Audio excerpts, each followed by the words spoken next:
إن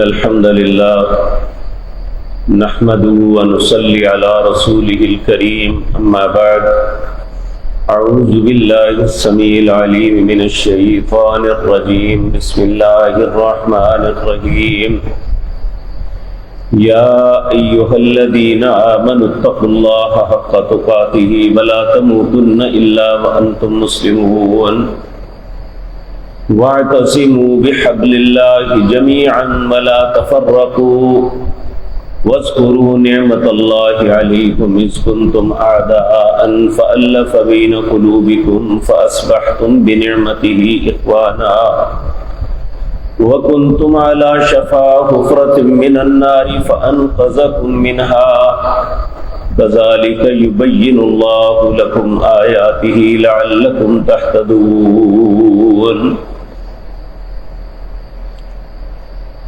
حضرات محترم، یوں تو قرآن کریم کا ایک ایک لفظ بہت اہم ہے، لیکن بعض آیات ایسی ہوتی ہیں جو انسان کی زندگی کو بدلنے کے لیے بہت اہم ہے، اور یہ بھی کہا جا سکتا ہے جس طرح سانس لیے بغیر انسان زندہ نہیں رہ سکتا، اسی طرح ان احکامات کے بغیر انسان کی اسلامی زندگی باقی نہیں رہ سکتی۔ اس میں ایک یہ آیت بھی ہے جس میں اللہ رب العزت اہل ایمان کو مخاطب کر کے فرماتے ہیں یا ایھا الذین آمنوا، اے لوگوں جو ایمان لائے ہو، اتقوا اللہ حق تقاتہ، اللہ سے اس طرح ڈرو جس طرح ڈرنے کا حق ہے۔ نبی کریم صلی اللہ علیہ وسلم نے اپنے اصحاب میں سے 4 لوگوں کا نام لے کے کہا اگر کوئی قرآن کو سمجھنا چاہتا ہے نا تو ان کے پاس بیٹھا کرو۔ ان 4 لوگوں میں ایک سیدنا عبداللہ بن مسعود رضی اللہ تعالی عنہ ہے۔ وہ اس آیت کی تفسیر یہ بیان کرتے ہیں حق تقاتہ، اتقوا اللہ حق تقاتہ کا مطلب یہ ہے کہ اللہ کی اطاعت کی جائے اور اس کی نافرمانی سے بچا جائے، اس کو یاد رکھا جائے، اسے کسی بھی حالت میں بھلایا نہ جائے، کیونکہ اللہ رب العزت نے سورۃ حشر میں فرمایا وَلَا تَكُونُوا كَالَّذِينَ نَسُوا اللَّهَ، لوگوں ان لوگوں کی طرح نہ ہو جانا جنہوں نے اللہ کو بلا دیا، حقیقتاً انہوں نے اللہ کو نہیں فَأَنْسَاهُمْ، اپنے آپ کو بلایا ہے۔ اسی طرح فرمایا کہ اس کا شکر ادا کیا جائے، اس کی ناشکری سے بچا جائے۔ اور یہ بھی ایک حقیقت ہے کہ ہم اللہ کا جو حق ادا کرنا ہے وہ نہیں کر سکتے، تو پھر اللہ نے وہاں پہ ہمیں تھوڑا سا ریلیف یہ دیا کہ فَاتَّقُوا اللَّهَ مَا اسْتَطَعْتُمْ،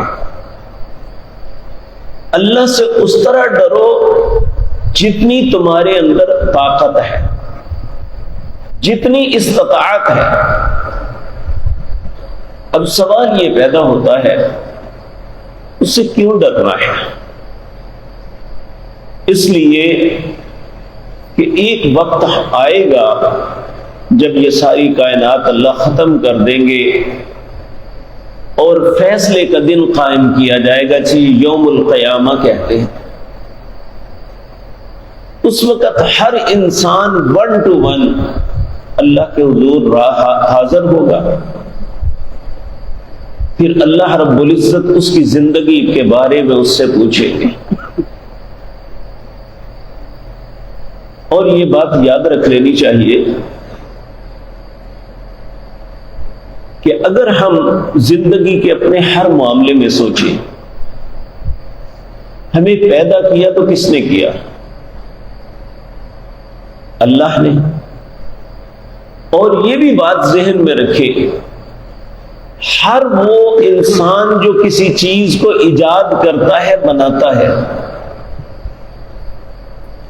اگر تو وہ چیز بنانے والا جو جب بنا لیتا ہے تو اس کی مرضی کے مطابق کام نہ دے تو اسے توڑ کے پھینک دیا جاتا ہے. اگر وہ چیز اس کی مرضی کے مطابق کام کرے تو وہ بہت خوش ہوتا ہے.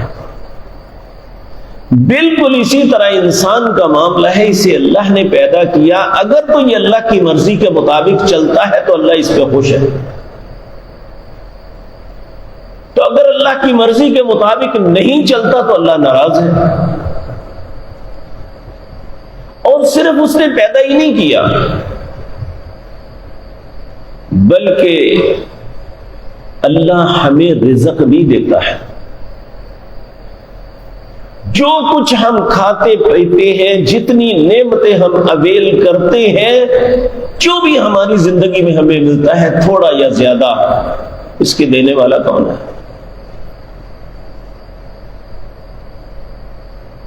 اور تیسری بات کہ جہاں جہاں ہم رہتے ہیں، ان الارض للہ، یہ زمین بھی اللہ کی ہے جس پہ ہم رہتے ہیں.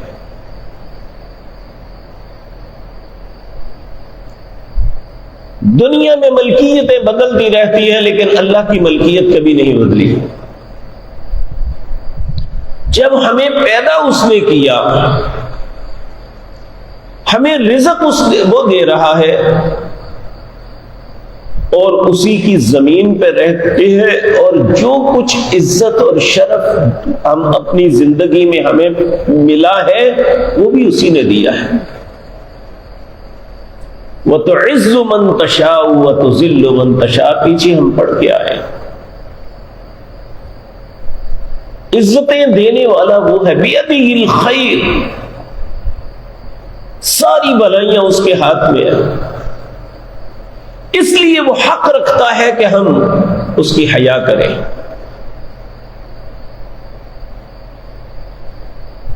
اللہ رب العزت فرماتے ہیں وَلَا تَمُوتُنَّ إِلَّا وَأَنْتُمْ مُسْلِمُونَ، یہ چند دن نہیں، تمہاری موت نہیں آنی چاہیے مگر اس وقت بھی تم فرما بردار ہو. اور انسان کا انجام جو ہے یہی حقیقتاً اصل بات ہے. ساری زندگی کیا کرتا رہا، خدا نخواستہ موت کے وقت اگر اس نے کفر کر دیا نا، ساری زندگی کی محنت برباد. اصل انسان کا اس وقت پتہ چلے گا جب اس کا انجام ہوگا. اسی لیے رسول اللہ صلی اللہ علیہ وسلم اللہ سے رو رو کے یہ دعا مانگا کر، اللہم احسن عاقبتنا فی الامور کلہا وَأَجِرْنَا مِنْ خِزْيِ الدُّنْيَا وَعَذَابِ الْآخِرَةِ. اے اللہ تیرے انجام کو بہت اچھا کر دے، سارے معاملات میں. اے اللہ مجھے دنیا کی ذلت سے بھی بچانا اور آخرت کے عذابوں سے بھی بچانا. اس لیے رسول اللہ صلی اللہ علیہ وسلم جب بھی لوگوں کو نصیحت فرمانے کے لیے خطبہ پڑھتے تو خطبے کے اندر 3 آیات کی تلاوت ضرور فرماتے ہیں. ان میں ایک آیت یہ ہے یا ایھا الذین آمنوا اتقوا اللہ حق تقاتہ ولا تموتن الا وانتم مسلمون. دوسری آیت سورۃ النساء کی آیت نمبر 1 یا ایھا الناس اتقوا ربکم الذی خلقکم من نفس واحدہ وخلق منها زوجها وبث منهما رجالا كثيرا ونساء واتقوا الله الذي تساءلون به والارحام ان الله كان عليكم رقيبا. اور تیسری سورۃ احزاب کی آخری رکوع کی آیت یا ایھا الذین آمنوا اتقوا اللہ حق تقاتہ ولا تموتن الا وانتم مسلمون. اللہ اکبر. یا ایھا الذین آمنوا اتقوا اللہ وقولوا قولا سدیدا یصلح لکم اعمالکم ویغفر لکم ذنوبکم ومن یطع اللہ ورسولہ فقد فاز فوزا عظیما۔ کوئی بھی خطبہ ہوتا تو ان 3 آیات کی تلاوت ضرور کر۔